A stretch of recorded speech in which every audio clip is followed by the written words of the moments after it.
over the final, almost. Okay. Muchas gracias. Ahí tenemos, digamos, otra explicación más que da Ping, en este caso, sobre cómo se producen los tonos en chino, que tienen que ver con la sonoridad de las consonantes iniciales, y cómo esa sonoridad va a afectar la sílaba, o va a afectar la vocal, entendiendo de que incluso hay lenguas tonales donde una misma sílaba puede tener hasta dos tonos, como el caso del mazateco, que vamos a ver más adelante en Guatemala. O sea que puede tener un tono alto y un tono bajo, y ese tono va a tener un significado léxico. O sea, me va a decir a mí no solamente que es una sílaba, sino que además me está dando a entender todo el sistema sintáctico y gramatical de la lengua. A diferencia de la lengua de nosotros, vuelvo a insistir, que por su característica flexiva, fusionante o sintética, lo que hace es, dentro de una raíz, armar, digamos, varios sufijos o varios prefijos o varios infijos para decirme si es pasado, o si es futuro, o si es plural, o los mismos casos. Eso en chino no ocurre. Y es algo, digamos, que el estudiante que se va a meter a estudiar chino tiene que entender, de que lo que tiene que aprender es el tono, o los tonos, primero que nada. O sea, el sistema educativo debería funcionar aquí.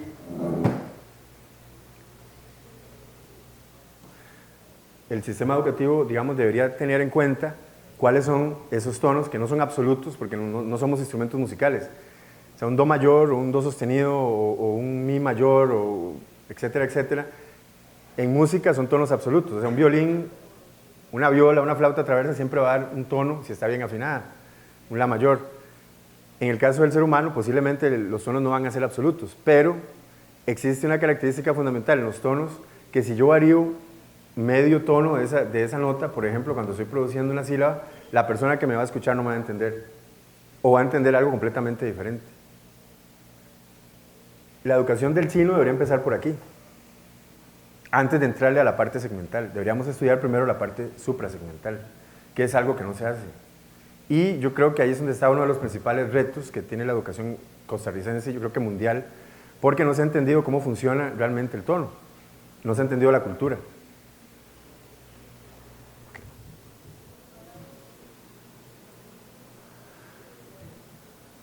Para seguir hablando de Ping, y para no molestar ya más a la ISAI, dice lo siguiente: there is evidence that suprasegmental tones in Putonghua and Cantonese are acquired early before the segmental.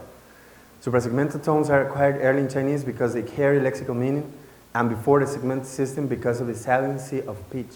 O sea, es tan importante lo que significa el tono para esa cultura, que los niños, vuelvo a insistir, antes de aprender vocales y consonantes, aprenden esos tonos.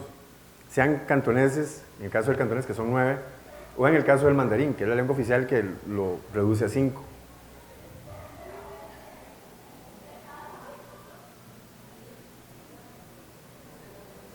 Lo interesante es que hay hablantes de cantonés que tienen que aprender mandarín por obligación,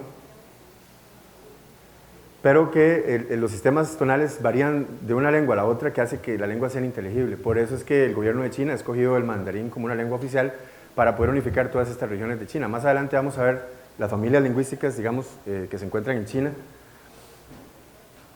y por qué es que se ha escogido el mandarín. Hemos hablado mucho, digamos, de lenguas tonales y lenguas no tonales. ¿Cuáles son las características que tienen las lenguas tonales? Primero que nada es importante decir que la altura tonal es significativa en cuanto que permite distinguir los significados de enunciados diferentes. O sea, el tono me va a decir a mí si yo estoy hablando de un verbo, de un adjetivo, de un sustantivo. O sea, me va a decir a mí la categoría léxica. Y me va a establecer, digamos, una variante significativa con respecto a esta sílaba y la que sigue. La segunda característica es que, como dijimos anteriormente, la altura tonal es léxica, ya que permite distinguir los significados de las palabras. En español, mesa va a ser mesa siempre, aunque yo diga mesa, o mesa, o mesa, es una mesa. Suprasegmentalmente no me va a decir que es que llegué a la luna, que descubrí el agua tibia, pero resulta que en chino el cambio de tono me va a cambiar completamente el discurso. Entonces, la segunda y la primera característica son significativas en cuanto a que el tono tiene validez léxica. La tercera dice que la altura tonal es contrastiva, es decir, cada una es distinta de las demás dentro de su contexto inmediato. Por eso cuando escuchamos un hablante de chino, o mandarín, o cantonés, o cualquiera de las lenguas, digamos, como el hakka, lo que un occidental percibe son altos y bajos, altos y bajos. Casualmente eso es lo que se tiene que aprender primero. Cómo subir y cómo bajar, cuándo hacerlo y cuándo el contexto fonológico me lo indique. De esa manera me voy a poder comunicar.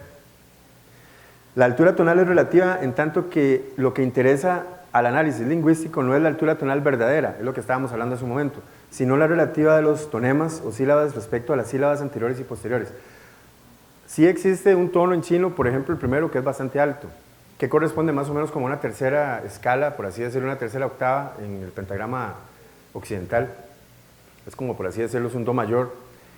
No es absoluto, lógicamente que van a haber variantes, pero esa variación va a ser tan mínima que cualquier hablante de una lengua tonal va a saber si yo estoy hablando con el primer tono y si lo estoy combinando correctamente.